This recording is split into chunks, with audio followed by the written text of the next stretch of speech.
and most of us is out now having tea and coffees, but it's okay, it's very normal, usual, because there is tea and sun outside and we are here in a tiny room doing science. It is boring, I know, but we are all academicians and we live this way. But after the presentation, we will all go out and see the sunset and breathe fresh air and will feel better from now. I promise you. So in last 10 minutes, I will be presenting an unfinished study because I wanted to come here as a moderator or participant or listener, but Dr. Mustafa Yükmen told me that you have to present something if you are here. So yes, I said I have one study that is not finished, but I can finish it later, and I hope I can finish it soon before the book published, so we can all read it. So my presentation will be about an evaluation of the development of international trade. I am focusing on Assyrian trade colonies and a little mentioning to mercantilism, because I will try to compare two different era, which is one of them is a very old era, before Christian era in 2000. So it is almost 4,000 years ago. And also mercantilism, which is very closer comparing to other one. So my purpose is making an evaluation by comparing these two eras, because Assyrian trade colonies, as I am mentioning its name, it is, I can say, like the first example of trade colonies in Anatolia. And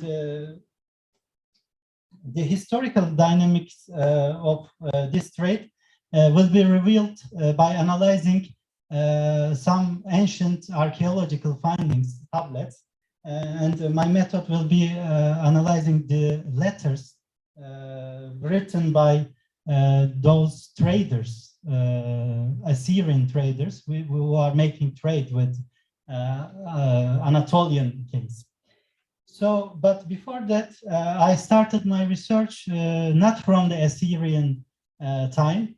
Before that, because the trade in Anatolia is has not started with the Assyrian trade colonies, because in Europe period there is also examples of trade. They were also making trade with other nations.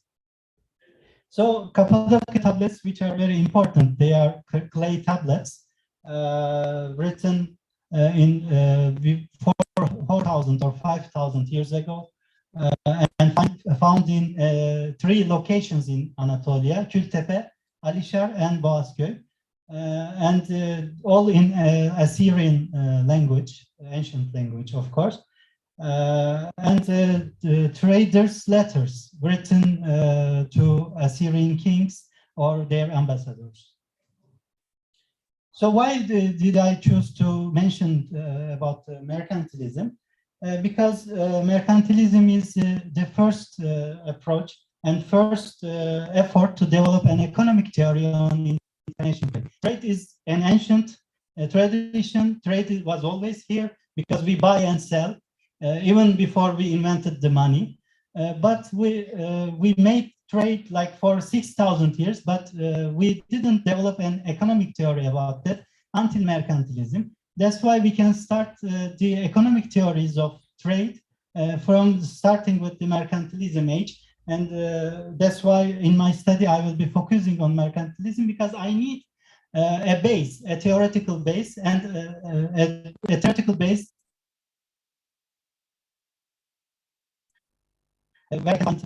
So I hope this study will contribute to understanding the dynamics of today's trade by providing a retrospective projection on the role and historical development on international trade in international political economy and international relations, of course.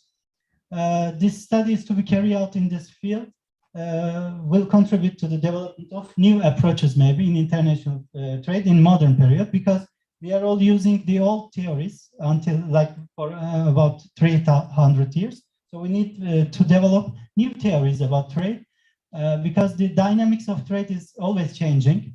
Now there is United States on one hand and China on the other hand, which is dominating the world trade. So we need to analyze the new trends on trade by looking at the historical approaches, because by the way, I am doing my PhD in Ankara University, social science faculty, and my professors there are always looking at the ancient roots of theories, or for example, what is the root of the state?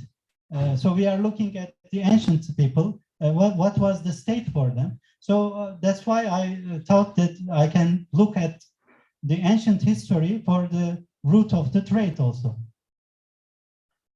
I know I have very little time because Assyrian trade colonies time is very long period, took almost 250 years, and it is hard to summarize this period in only 10 minutes.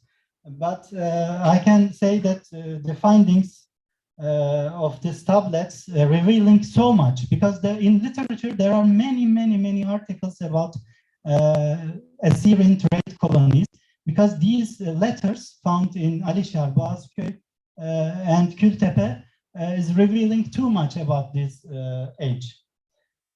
So the main commercial center in Anatolia was in Kaniş, now called Kültepe. It is located between Sivas, Kayseri and Sivas Road in the 20th kilometer, and it is a really great deal of ancient location, which was, it is the where the people living, and it is the Karum called trade center. Now in some malls are named Karum. You know, I think in Ankara there is a shopping mall called Karum. That's why they call it Karum, because Karum was the trade center of this Kaniş city. So there was a commercial law. Exactly, there is a law in this Karum, and little trade centers also called Verbartums. In Anatolia, there were 20 Karums and 24 Verbartums.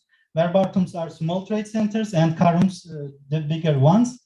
And but the exact number in Anatolia, we don't know exactly how many, but in these tablets, in Cappadocia tablets, there are 20 Karums and 24 Verbartums mentioned by their name. We know all the name of them. So there was a commercial law, even there were trials and agreements between traders and kings. And there was the logistic. How the logistic was doing? Because when we talk about trade, there must be a logistic. So they were, the road, I can show you here, excuse me. Now, the road was here from the Mesopotamia, here to Anatolia, 1,000 kilometers road on donkeys.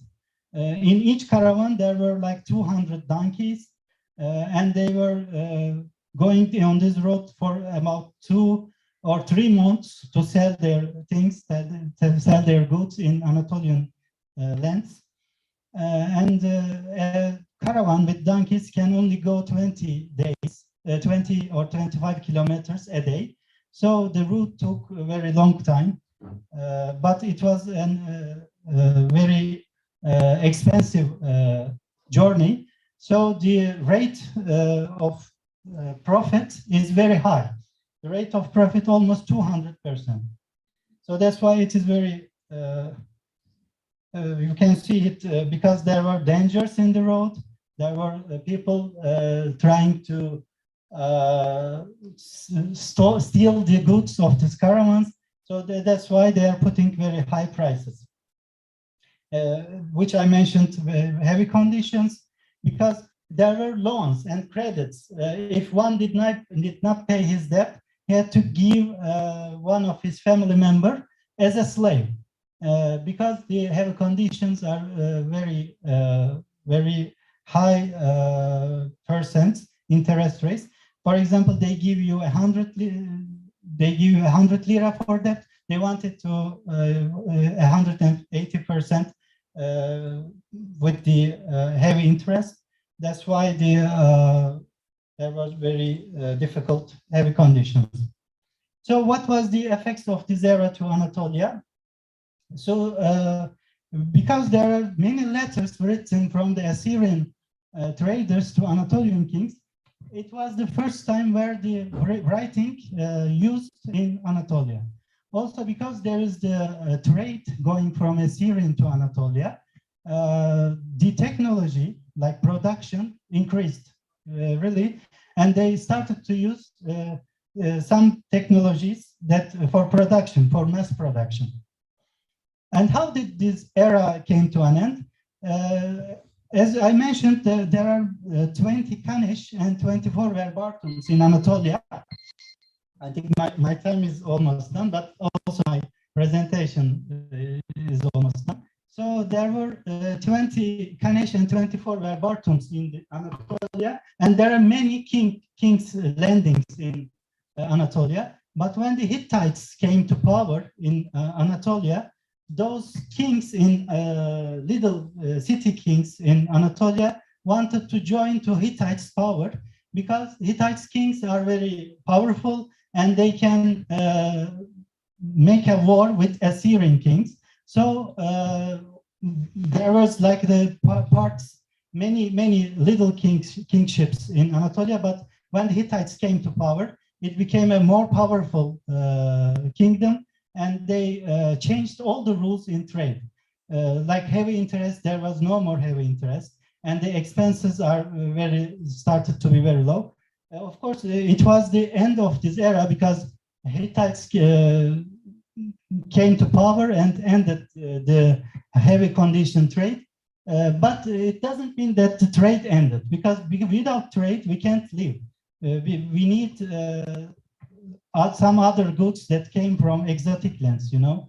For example, you need gold or silver for many, and if you don't have this in your land, you need to make trade to have it.